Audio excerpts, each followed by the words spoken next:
नमस्कार। यह है फलक की कहानियों का अद्भुत संसार, किस्सा कहानी। मैं लावण्या नायडू आपको सुना रही हूँ अपनी लिखी कहानी, जिसका शीर्षक है छलावा। अब तक आपने सुना इंस्पेक्टर को ढाबे का मालिक अमर सिंह और उसकी बेटी चांदनी के छलावे का राज पता चल चुका था, पर उसके सामने एक और नई चुनौती खड़ी हो चुकी थी। अब आगे सुनेंगे छलावे का अगला भाग 7। पुलिस स्टेशन पहुंचकर इंस्पेक्टर ने तुरंत प्रकाश की जानकारी निकालनी शुरू की कि वो कहाँ का है, उसके ट्रक में किसका माल था, उसकी कंप्लेंट कहाँ दर्ज हुई है, ये चरण कौन है, कहाँ का है, उस हादसे के बाद वो कहाँ गया, उसने इतने करोड़ों के माल का क्या किया। सारी जानकारी निकालने में पूरी डिपार्टमेंट की कमर सीधी हो गई। इतना काम तो उन लोगों ने कभी नहीं किया होगा, वो भी इतने कम समय के लिए। इंस्पेक्टर ने खास ऑर्डर दिए थे कि जल्द से जल्द सारी जानकारी उसे अपनी टेबल पर चाहिए। रात होने वाली थी। ढाबे वाले हर रास्ते पर पुलिस तैनात करवा दिए गए थे, ताकि वे लोग हर गाड़ी को रोककर सावधान कर सकें कि उस ढाबे में किसी भी हाल में न जाया जाए। इंस्पेक्टर ने पूरी तैयारी कर ली और चरण की गिरफ्तारी का वारंट भी निकलवा लिया था। इंस्पेक्टर को अपनी खबरियों से जानकारी मिल गई थी कि चरण कर्नाटक के किसी गांव में अपनी अलग ही दुनिया बसाकर बैठा है, बहुत सारी जमीन जायदाद का मालिक बन गया है। इंस्पेक्टर अपनी टीम को लेकर चरण को गिरफ्तार करके ले आया।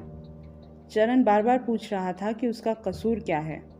इंस्पेक्टर ने बस इतना कहा, सब पता चल जाएगा। रात को इंस्पेक्टर चरण को लेकर ढाबे पर पहुंचा। ढाबा हमेशा की तरह रोशनी में जगमगा रहा था।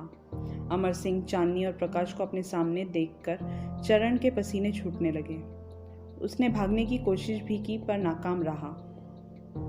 इंस्पेक्टर ने कहा, ये रहा आप लोगों का गुनहगार।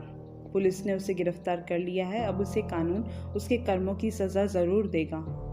अब तो आप लोग मासूमों की जान से नहीं खेलोगे ना? अब तो आपकी आत्मा को शांति मिल गई होगी। प्रकाश बोला, इंस्पेक्टर साहब, आपने इस दरिंदे को यहाँ लाकर हम पर बहुत बड़ा एहसान किया है, पर इसे सजा तो हम ही देंगे।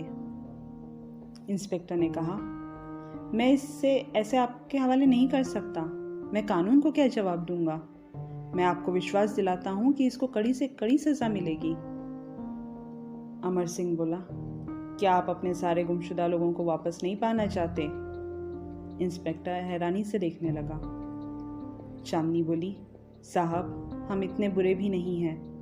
मेरे बाबूजी जीते जी किसी को भूखा नहीं देख सकते थे, और वो आज भी किसी को तकलीफ नहीं दे सकते।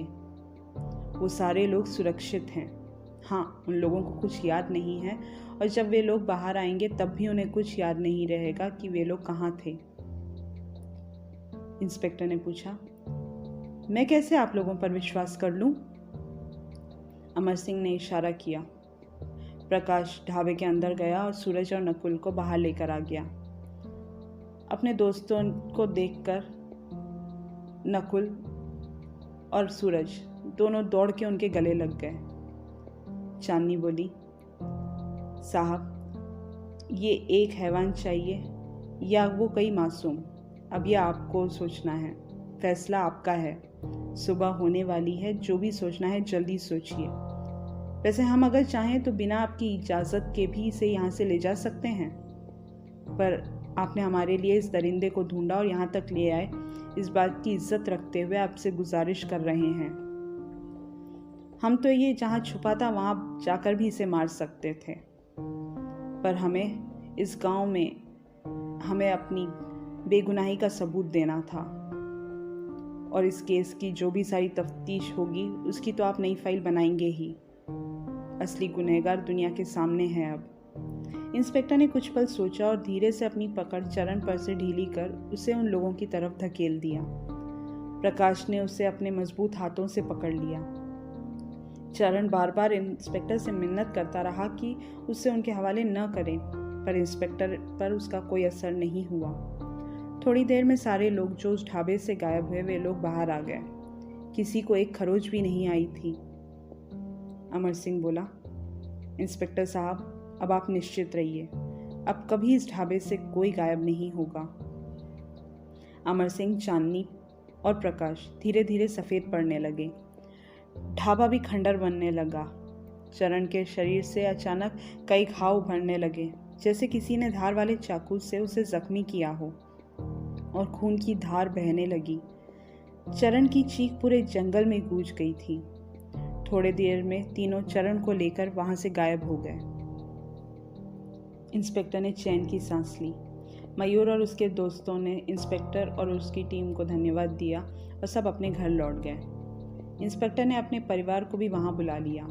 अब धीरे धीरे आसपास के गांव में भी उस ढाबे को लेकर जो भी डर था वो कम होने लगा था। पर इंस्पेक्टर को आखिर तक एक बात समझ नहीं आई कि अमर सिंह और उसका परिवार तो बस ढाबे पर आए लोगों को गायब करते थे, फिर जो हाईवे पर लोगों को आवाज़ें आती हैं और कोई मदद के लिए पुकारता है, वो कैसा छलावा है। ये कहानी इतनी ही। अगर आप भी जानना चाहते हैं उस आवाज़ का राज, तो हमें कमेंट करके ज़रूर बताएं। फिर सुनेंगे हम छलावा का सीज़न 2। अभी आप सुन रहे थे लावण्या नायडू की आवाज़ में कहानी जिसका शीर्षक है छलावा। यह है फलक का चैनल किस्सा कहानी। चैनल को सब्सक्राइब करना ना भूलें और बेल आइकन भी ज़रूर दबाएं ताकि कहानी को सबसे पहले आप सुन सकें। धन्यवाद।